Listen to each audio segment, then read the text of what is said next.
Que le Seigneur vous bénisse richement, mes frères et sœurs, c'est votre frère.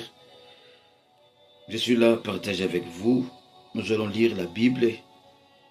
Que Dieu bénisse partout ceux qui me suivent, partout dans le monde entier. Dieu vous bénisse richement. Je voulais lire dans Romains 8, chapitre 28. Nous savons du reste que toutes choses concourent bien de ceux qui aiment Dieu et de ceux qui sont appelés selon son dessein. Tout concourt bien de ceux qui aiment Dieu et de ceux qui sont appelés selon son dessein. Merveilleux Père Saint, bénis cette écriture. Prends cela, fais pénétrer dans le cœur de tes enfants. Purifie les lèvres qui vont parler. Tu connais la faiblesse de ton serviteur. Je compte qu'à toi. Bénis quiconque qui va écouter cette parole. Cela pour fortifier moi et les gens qui vont écouter cela. Donne-nous le contexte. Par le nom de Jésus. Amen. Que Dieu bénisse richement mes frères et sœurs. Je voulais exhorter sur le dessein de Dieu ne peut pas échouer. La Bible dit que tout concourt au bien de ceux qui aiment Dieu et de ceux qui sont appelés selon son dessein. Quand on parle des appels, ce n'est pas tout le monde qui est appelé par Dieu. Il y a des gens que Dieu a appelés pour accomplir un dessein dans leur vie. Et ces gens-là, le dessein c'est lequel Dieu a appelé pour accomplir dans leur vie. Ce dessein-là ne peut pas échouer. Rien au monde ne peut faire échouer les desseins de Dieu. Rien au monde ne peut empêcher ce que Dieu a voulu faire dans nos vies, dans ta vie, dans ma vie, que cela puisse s'accomplir. Le destin de Dieu, c'est une prédestination. Avant que nous puissions venir sur la terre, Dieu avait établi un dessein pour chacun de nous. Tout ce que tu vois dans nos vies, tout ce que je vois, cela nous pousse simplement à atteindre ces desseins-là, ces buts-là. Et rien ne peut faire échouer ou nuire les desseins de Dieu dans nos vies. Je le dis avec force. Ce que Dieu a voulu que moi je puisse devenir, ce n'est ni par mes efforts, ce n'est ni mes gènes, ni la prière, mais je finirai de devenir. Dieu est capable de fermer le ciel. Dieu est capable de tout arrêter pour descendre et accomplir son dessein dans nos vies. Dieu est capable de tout faire pour accomplir ses desseins dans nos vies. Regardez la vie de Moïse. Moïse était né, quand Moïse était né, on tuait le bébé. Mais pour voir, malgré qu'on tuait le bébé, les desseins de Dieu pour la vie de Moïse, cela ne pouvait pas échouer. On a pris Moïse, on l'a placé dans les eaux du fleuve Nil. Frère Branham dit que le fleuve Nil, il avait beaucoup de crocodiles. Mais il n'y avait aucun crocodile dans le fleuve Nil qui pouvait détruire Moïse, qui pouvait toucher Moïse là où il se trouvait dans l'arche. Frère Branham dit se trouvait dans le lieu des refuges.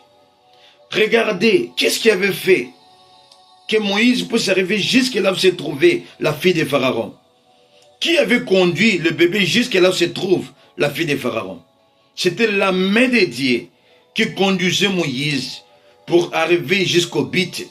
C'était la main de Dieu qui conduisait Moïse pour atteindre ces desseins-là que Dieu avait prédestinés dans sa vie. Il n'y avait ni crocodile, il n'y avait aucun démon de l'Égypte qui pouvait empêcher Moïse de devenir prophète, de libérer les enfants d'Israël. Il n'y avait même pas Genèse et Zambrès qui pouvait empêcher Moïse de devenir libérateur, de libérer le peuple de Dieu. Malgré il y avait des magiciens, malgré il y avait le bâton en Égypte, mais le bâton de Moïse était toujours un bâton différemment. Pourquoi? Parce qu'il avait un dessein qu'il devait accomplir. Rien ne peut nuire les desseins de Dieu. Ne soyez pas découragés, toi qui me suis.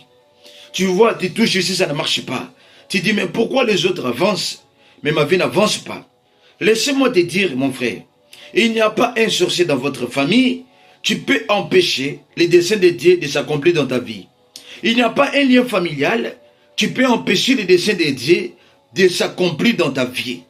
Si Dieu avait prédestiné, si Dieu avait établi que toi tu vas voyager, que peu importe le temps, peu importe que tu rates les visas, peu importe que tu vois tu n'as pas le travail, mais tu vas finir de voyager. Parce que c'est ça le dessein de Dieu. Si Dieu t'avait dit que tu vas devenir un grand homme, plus qu'il neige qu'il y a l'opposition ou pas, tu finirais de devenir ce que Dieu a voulu que tu puisses devenir.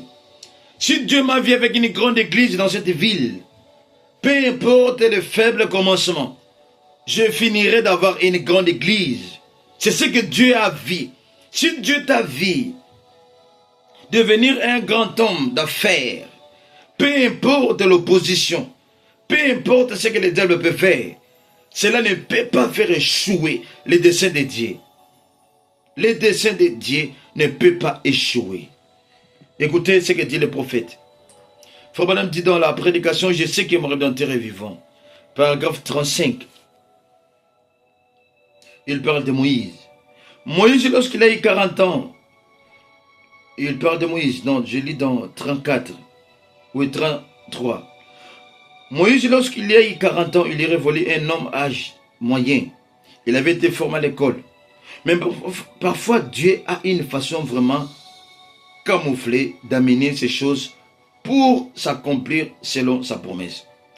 Il a amené Moïse derrière le désert et le laissa attendre le gérellement et les esprits alors qu'il titubait dans le désert.